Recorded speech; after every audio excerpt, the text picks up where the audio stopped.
Les amphipodes, vous connaissez? Et les gamars en particulier? On en parle dans cette capsule.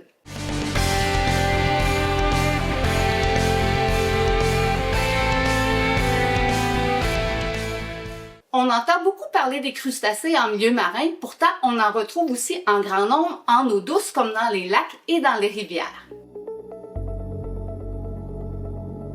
Les gamars font partie des crustacés. Ils sont couramment observés tant en eau douce qu'en eau salée.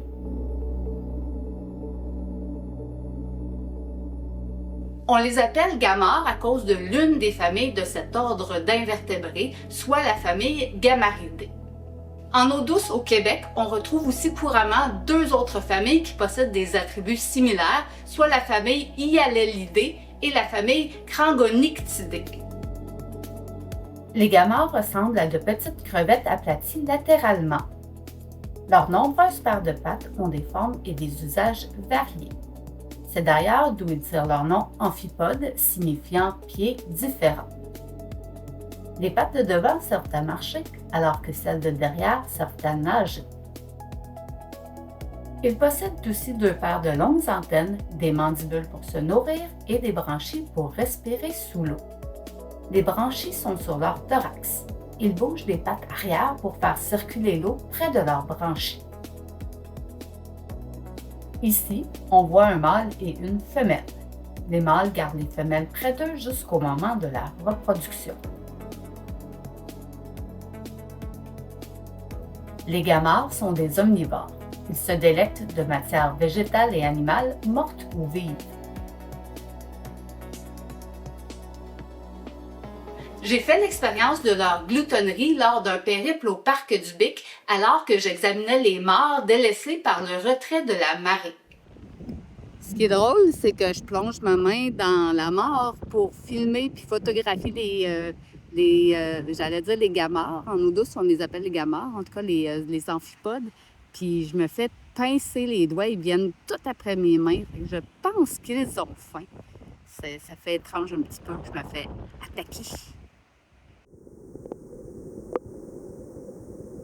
C'est en filmant dans leur environnement que j'ai attiré leur intérêt.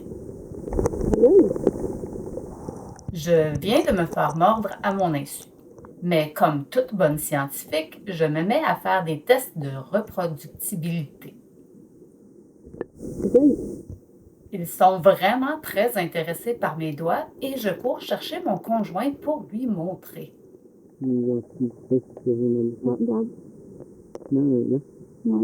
Ça va plutôt bien. On le voit bien sur la caméra? Ben, moi, je le vois, je sais pas si c'est pas fait, mais... Aïe, aïe! Oh! Ça mord! Là, il y en a un autre. Regarde, il y en a un autre. Il y en a un autre. Regarde. C'est ça. Ils veulent me manger!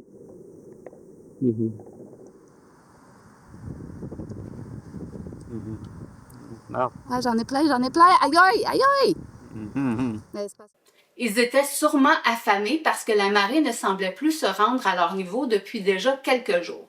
En tout cas, même mes doigts semblaient être un délice à leurs yeux. Et voilà, piou! Nous avons découvert que les gamars sont encore plus actifs le soir. En réalité, ils tendent à fuir la lumière. Ce comportement est connu et se nomme phototaxie négative.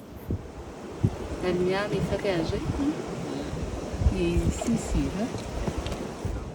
Il y en a plusieurs.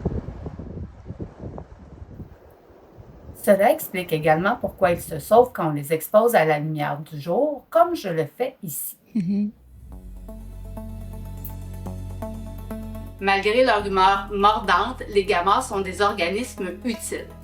Premièrement, ils se nourrissent de matière en décomposition et contribuent donc à son recyclage dans l'environnement.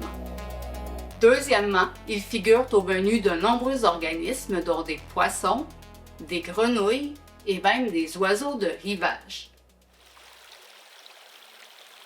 Enfin, ils servent d'indicateurs de l'état de santé des cours d'eau et sont moyennement à très tolérants à la pollution selon la famille. La prochaine fois que je vous dirai qu'il y a des organismes aquatiques qui m'aiment autant que je les aime, est-ce que vous me croirez? Moi, je dis que vous m'aurez cru, c'est assez.